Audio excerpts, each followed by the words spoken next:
We all know that JJK had one of the most rushed, anticlimactic conclusions in all of modern shonen.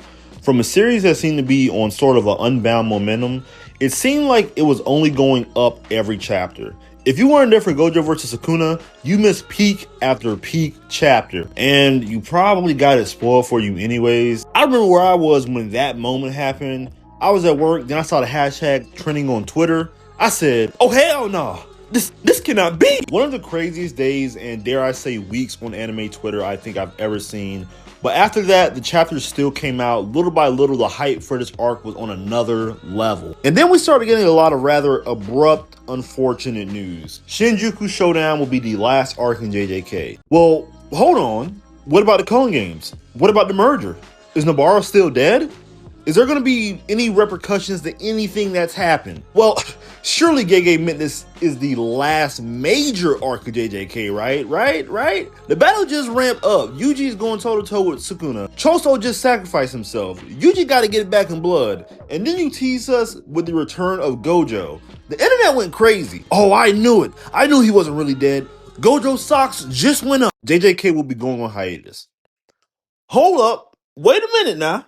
Nah, you can't do this to me. You can't do this to us. This series is at an all-time high. Dare I say the most exciting point in the entire run outside of the Gojo vs. Sukuna fight. What do you mean is going on hiatus? JJK's back. Oh, thank God. Now we can really get into the meat and potatoes. JJK will end in 5 chapters. What? You can't announce the conclusion in the middle of the final act. Where's the tension in that at? What about all the plot threads you still have unanswered? Is Nabarro still alive? And then just when I thought it couldn't get any worse, just when I think to myself, okay, everything is fine, the last few chapters are probably going to wrap everything up just fine. We get an entire chapter dedicated to the art of simple domains. Bruh, but then I started to ponder something. I'm something of a noticer. Attack on Titan just had an incredible run. Lackluster ending. Anime fix it. My Hero had a terrible ending. And while the anime is still going into its last season, it very well may be possible that it could get corrected as well. We don't really know yet. So with that being said, does JJK still have a chance? Well, I fucking hope so. In order to fully flesh out JJK in ways that most of the fan base would like fixed, there's a few key elements that I believe the masses are going to want to see.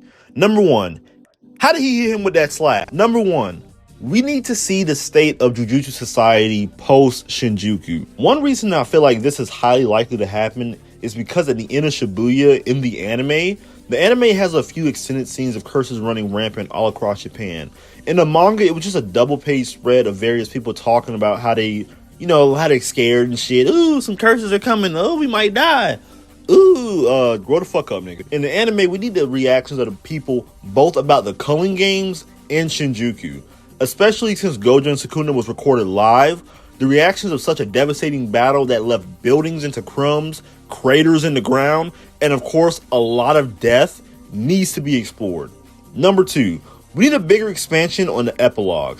And for the love of God, don't give us that simple domain bullshit for a full episode. We don't want to see that. Surely, I would think the director of that season can see how awfully paced the last 5 chapters of JJK are, and could possibly either cut out or rearrange some of those conversations. But at the end of the manga, which I'm sure you're aware of if you're watching this, there is little to no reaction to Gojo's death, let alone anything that happened in between the Culling Games and Shinjuku. The trio, who are all freshmen by the way, have absolutely nothing to say about the entirety of what they endured, even from Shibuya. I would think if one of the classmates become beyond special grade within a year of becoming a sorcerer, one of them was possessed by the demon that possessed the other classmate, killed their teacher, killed his sister, killed countless other people, got hit with a baffling amount of the strongest domain expansion in the verse, a domain expansion so strong that even at a 1/10 of a second of being exposed to it, you still become comatose for a few months, and the last classmate having been in a coma for the last few months. Let's unpack that! To give us literally a 2-chapter closing arc of the trio back to their status quo, like everything that just happened, it just what comes with being a sorcerer as they laugh and walk away into the sunset. That is not enough. It's not enough. I'm sorry. Number 3, how did he hit him with that slap? Number 4, please, for the love of Christ, fix The pacing. There is flashback galore in Shujuku, and 80% of it greatly impacts the flow of the ongoing fight. Not all, but some. I don't need a flashback of Gojo and Yuta seeking out Miguel, who, by the way, was such a random person to end the fight to begin with. We don't need that, or if anything, put it at the beginning of the fight when they're fucking rounding up the Avengers to fight Sukuna. Now, I know what you're gonna say, but he did this to show an element of surprise for the reader. It keeps the reader engaged and question how they're gonna get out of the situation.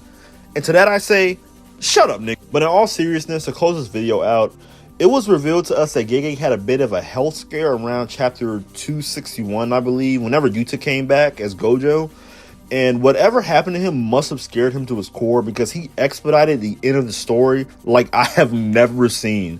It's honestly, I would put it on par with being just as worse as Naruto's ending, to be honest. I personally don't believe he wanted to end the story this way, and I believe there's even a message from him saying it just grew too big for him, which is something similar that happened to Isayama with Attack on Titan's original ending. And at the end of the day, that's just extremely rough to hear for these creators of these beloved franchises. But there is still hope. For those of you who don't know, Isayama actually was in the background of Attack on Titan Season 4 and added a few new concepts for Mappa to implement into the story that did it some justice. And hopefully, Gege Akutami can do the same as well.